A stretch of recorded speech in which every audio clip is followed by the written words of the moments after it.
Pay no attention to that man behind the curtain. Here we go, chapter 3, lesson number 2, integrating e to the power of x. Now, if you remember back to the differentiation chapter and we were differentiating e to the power of x, Chasm, what would you get? E to the power of x. Perfect, it would stay as e to the power of x. So if you integrate e to the power of x, Chasm, what do you think you would get? E to the power of x. Perfect, good. So if you integrate e to the power of x, it would stay as e to the power of x. One more time, Chasm, what would you need on the end though? Plus c. Well done, you would need your plus c. Let's flip that, let's make it a bit harder. What if you were integrating e to the power of something else? Say we had e to the power of ax plus b. Well, again, you're right. It would stay as e to the power of ax plus b. However, what you need to do is you need to differentiate that index. So if you differentiate ax plus b, you would get a. And you would have to divide by the derivative of the index. You would divide that by a. Or I'm just writing it at the side, so it's 1 over a times all of that. And again, on the end, you would need your plus c. So let's apply that to a few questions then. Example 1, let's integrate 6e to the power of 3x plus 4e to the power of negative x. So integrating this, Dorothy, help us out. What would you do first of all? Perfect, well the 6 is just going to stay as 6. That is not changing. It's the e to the power of x that you'll have to do something with. So if you integrate e to the power of something, it will stay as e to the power of something. So e to the power of 3x will stay as e to the power of 3x. However, Tin Man, what do you need to do? Good, you need to then divide by the derivative of the index. So if you differentiate 3x, you would get 3. So you would divide by 3. Well done. From there, you would then have this second part. So if you're integrating that, well, the 4 is going to stay as it is. If you integrate e to the power of something, it would stay as this e to the power of something. That is not going to change. So e to the power of x does not change. However, what do you need to do after that? Cowardly Lion. Good, you would differentiate this index. So if you differentiate negative x, you would get, good, you would get negative 1. So you would divide by negative 1. Again, I'm just putting that at the side and writing 1 over the negative 1. And on the end, what would you have in the end? Brilliant, well done, you would have plus c. From there, you can tidy that up slightly. 6 times 1/3 is just going to be 2, so you'd have 2e to the power of 3x. You'd have this negative, so you could just take the negative to the front, so it's take away. 4 times 1 is just going to be the 4. E to the negative x will stay as it is, and you will also have your plus c, so that will be your answer. Example 2, integrate 8 over e to the power of 2x. Well, for this one, again, you want to integrate. You can't integrate if you have any root signs or if you've got x on the bottom of a fraction. So wizard, what would you do first of all? Perfect. You'd move e to the power of 2x up to the top. So you would have 8e to the power of, what would happen if you move this up to the top? Good, the index would go to a negative. So you'd have 8e to the power of negative 2x. Woo! From there, you can integrate. So 8 is just going to stay as 8. We have e to the power of something, so that will stay as e to the power of something. It's not changing, so we've still got e to the power of 2x. But what do we need to do? Differentiate that index. Differentiate negative 2x. You get negative 2, so we divide by negative 2. Again, the way I'm writing it is just 1 over that negative 2. And on the end, you would have plus c. Well done. You have plus c. Perfect. From there, again, tidy this up. You've got the negative, so let's take the negative to the start. You've got 8 times the half. 8 times the half is just 8 divided by 2, which is 4. You've still got e to the power of negative 2x, and you've still got that plus c, so that is your answer. Next one, example 3, integrate e to the power of x plus 1 over e to the power of x, but it's all in brackets and it's squared. Yeah! Let's do that then. So, you're wanting to integrate. What does it mean if it's in brackets squared? Well, it means it's timesing it by itself. So we've got e to the power of x plus 1 over e to the power of x times by e to the power of x plus 1 over e to the power of x dx.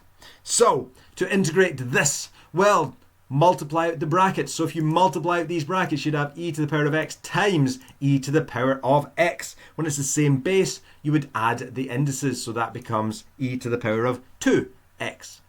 From there, you'd have e to the power of x times 1 over e to the power of x. Well, if you think about it, you're doing e to the power of x times 1, but then you're dividing by e to the power of x. So the times by e to the power of x and the divide by e to the power of x will cancel, leaving you just with this 1. You then need to think, right, well, I've got 1 over e to the power of x times e to the power of x. So I've got 1 again, and I'm dividing it by e to the power of x, and I'm timesing it by e to the power of x, so that will again just become 1. So really, I'd have 1 plus 1. So in other words, I would have 2. Then you've got your 1 over e to the power of x times 1 over e to the power of x. Well, it's fractions, so you're multiplying fractions. So you would have, if I get rid of that, then you'd have 1 over e to the power of x times that 1 over e to the power of x. Well, 1 times 1 is just going to leave you with 1. And e to the power of x times e to the power of x, same base, so add the indices. So you'd have e to the power of 2x. From there, you need to integrate. Again, we can't integrate with x in the bottom of a fraction, so we need to rewrite that. So we're leaving our integral sign. We've still not integrated. We've still got e to the power of x. We've still got 2, but 1 over e to the power of 2x. What would that become, Wicked Witch? Perfect. You would have e to the power of negative 2x. Perfect. After that, you then want to integrate. So if you're integrating e to the power of 2x, well, e to the power of anything will stay as e to the power of whatever it is. So that will stay as e to the power of 2x. However, what do you need to do? Good, you divide by the derivative of the index, which is why you would have a half e to the power of 2x. After that, we've got plus. If you integrate 2 with respect to x, you would have 2x. If you integrate e to the power of negative 2x, well, e to the anything stays as it is, but you need to differentiate negative 2x with respect to x. You get negative 2, and we would divide by that. So I've got 1 over the negative 2, and I keep that e to the negative 2x just as it is. And on the end, I have plus c.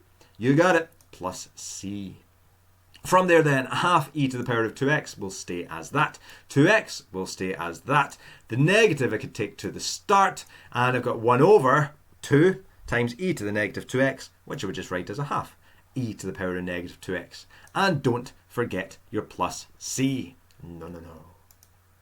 Example 4, find the exact value of the integral of between 0 and 1, e to the power of 2x take away 1, in brackets squared, over e to the power of x. So for this, what I want to do is I'm thinking on the top I've got an e to the power of 2x take away 1, and I'm squaring it, so I'm timesing it by itself. So really, that's what I'm thinking in my head. I'm dividing that by e to the power of x, so write that out. And then from there, you can multiply out the brackets. If you multiply the brackets out, you'd have e to the power of 2x times e to the power of 2x, which will become e to the power of 4x. It's the same base, so you add the indices. 2x at 2x gives you 4x. And I have e to the power of 2x times negative 1, which is take away e to the power of 2x. And I have take away 1 times e to the power of 2x, so I'm taking away another e to the power of 2x. So in other words, I'm taking away 2e to the power of 2x. And negative 1 times negative 1 is obviously plus 1. And I'm keeping that as divide by e to the power of x. From there, you can do it 2 different ways. Either you can put brackets around the top, and you can take that as e to the power of 4x, blah, blah, blah, blah, blah. With brackets, move the e to the power of x up to the top, so you'd have e to the power of negative x, and then multiply out your brackets. Or what you could also do is you could think, right, well, each of these terms is being divided by e to the power of x. So I'm dividing the e to the power of 4x by e to the power of x, and dividing the 2e to the power of 2x by e to the power of x, and I'm dividing the 1 by e to the power of x. Either way, if you take that up, make it a negative, multiply it out, or write it this way, it will then give you the answer of e to the power of 3x take away 2e to the x plus e to the negative x. Because here I've got the same base, so I'm subtracting the indices. E to the power of 4x, take away x. 4x take away x is 3x, so it's e to the power of 3x. Here I've got the negative 2, e to the 2x. Again, I'm subtracting the indices. 2x take away x is x, so it leaves me with negative 2 e to the power of x. And with this one here, move the e to the negative x up to the top line, but the index will go to a negative. So I've got all these steps before I integrate. But now we are at the stage we don't have any root signs, we don't have x in the bottom of a fraction, and we don't have any complicated brackets to multiply out, so we can go straight into integration. So integrating e to the power of 3x, what would you do? Good, that would stay as e to the 3x, but good, you would divide by the derivative of 3x, so you're dividing by the 3. If you integrate negative 2e to the power of x, well, negative 2 will stay as it is. And if you integrate e to the x, well, you can see here it stays as e to the power of x. Really, you would differentiate the index, differentiate x, you get 1, and divide by that. If you divide by 1, it just stays as it is. And then after that, you've got e to the power of negative x, and you integrate that, so it stays as e to the negative x, but again, you divide by the derivative of the index. If you differentiate that, you get negative 1. So you divide by the negative 1. Again, just putting that to the side, 1 over negative 1. From there, let's tidy that up slightly. I've got the square brackets and putting the 1 and the 0. But what I could say is that, well, these two terms will just stay. But I've got 1 over negative 1, which will just mean that's take away e to the negative x. And then after that, well, you can sub in the 1 and sub in the 0. If you do that, you'd have a third times e to the power of 3 times 1, which is 3. Take away 2 times e to the power of 1. Take away e to the power of negative 1, which I've got here. And then sub in 0 in place of x. So a third times e to the power of 3 times 0 is just 0. Take away 2 times e to the power of 0. Take away e to the power of negative 0, which is just e to the power of 0. After that, well, you've got half e to the power of 3. You're taking away 2e to the power of 1 is just e, so we're taking away 2e. We're taking away this e to the negative 1, so that will stay. Then we're taking away this third e to the power of 0. But remember, anything to the power of 0 is just 1. So that will go to a third times 1, so it's just 1/3. We're taking away negative, which means we're adding, and then we'd have 2e to the 0. E to the 0, anything to the 0 is 1, so it leaves me with the 2. And then I'm taking away this negative, so again I'm adding, and anything to the power of 0 is still 1. And then from there you can simplify that. Well, I've got e to the power of 3, I've just got a third e to the 3. How many e's just on their own? Well, I'm taking away this 2e. There's no other e's on their own, so I'm just leaving that as take away 2e.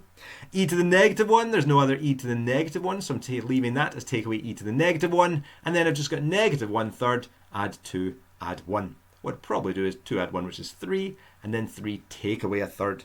If you do 3 take away 1/3, well, it will leave you with 8/3, or 2 2/3, and that will be your answer. Would you go on and work that out on the calculator and round it to a decimal? No, you wouldn't. Why would you not? Because it's asking you to leave it as an exact value. So your exact value is this. Leave it as your exact value. That there will be your answer. Don't do anything else with it. Just go away and have fun. Try some of these questions. See how you get on. Chapter 3, Exercise 2, Integrating e to the power of x. There are questions in the booklet, page 48. Best of luck. Any problems, let me know. Bye.